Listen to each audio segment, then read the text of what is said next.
এই মুহূর্তের অন্যতম গুরুত্বপূর্ণ খবর, প্রদীপ সরকার তিনি পদত্যাগ করেছেন বলে জানতে পারা যাচ্ছে। বাঁকুড়ায় তৃণমূল কংগ্রেসের গুরুত্বপূর্ণ দায়িত্বে ছিলেন এই প্রদীপ সরকার, তিনি পদত্যাগ করেছেন বলে খবর।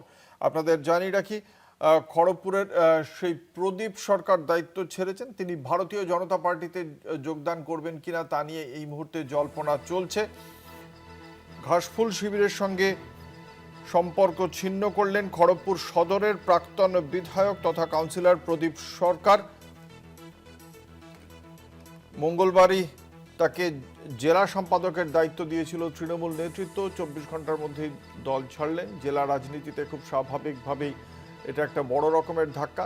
গতকালই যে তালিকা প্রকাশ করা হয়েছিল সেখানে প্রদীপ সরকারের নাম ছিল এবং তারপরেই পশ্চিম মেদিনীপুর জেলা তৃণমূলের সাধারণ সম্পাদক হিসেবে নাম ঘোষণার 24 ঘন্টা কাটতে না কাটতেই দলীয় পদ থেকে ইস্তফা দিলেন খড়গপুরের প্রাক্তন বিধায়ক তথা খড়গপুর পুরসভার প্রাক্তন চেয়ারম্যান প্রদীপ সরকার।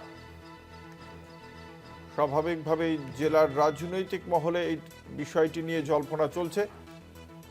শাসক দলের অভ্যন্তরীণ ক্ষোভ এবং সমন্বয়ের অভাব ফের একবার প্রকাশ্যে চলে এলো বলেই মনে করছে রাজনৈতিক মহল।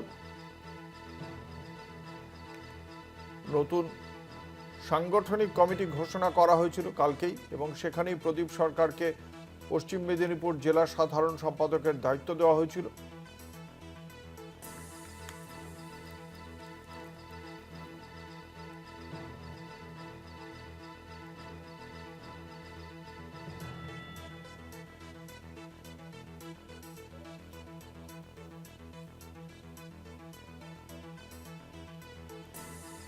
শুনবো কি বলেছেন প্রদীপ সরকার।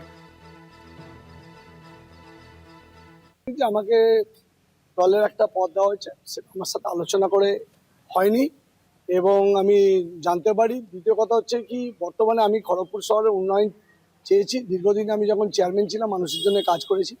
বর্তমান যে সরকার এসছে, যে মাননীয় মুখ্যমন্ত্রী মেদিনীপুরের ছেলে, তার জন্য আমরা গর্বিত। শুভেন্দু অধিকারীর নেতৃত্বে এবং খড়গপুরের জন্য বিধায়ক দিলীপ ঘোষ, দুজনের নেতৃত্বে খড়গপুরে প্রচুর কাজ হচ্ছে। শুভেন্দু অধিকারী খড়গপুর ওয়ার্কশপ নিয়ে বলেছে, দিলীপ দা নিজে খড়গপুরের যে পলিউশন নিয়ে বলেছে, আধারের সমস্যা মেটানোর জন্য করেছে। তো আমি চাই উন্নয়ন হোক। যেটা মুখ্যমন্ত্রী একটা কথা আমার ভালো লেগেছে, যে নির্বাচনের সময় আমরা একে অপরের বিরুদ্ধে লড়বো, কিন্তু ভোটের পর সবাই আমরা একসাথে কাজ করবো। এই জিনিসটা আমার ভালো লেগেছে। সেই জন্য ওনারা যে উন্নয়ন করছে আর ভালো কাজ হচ্ছে, সেই উন্নয়নে আমি সামিল হতে চাই।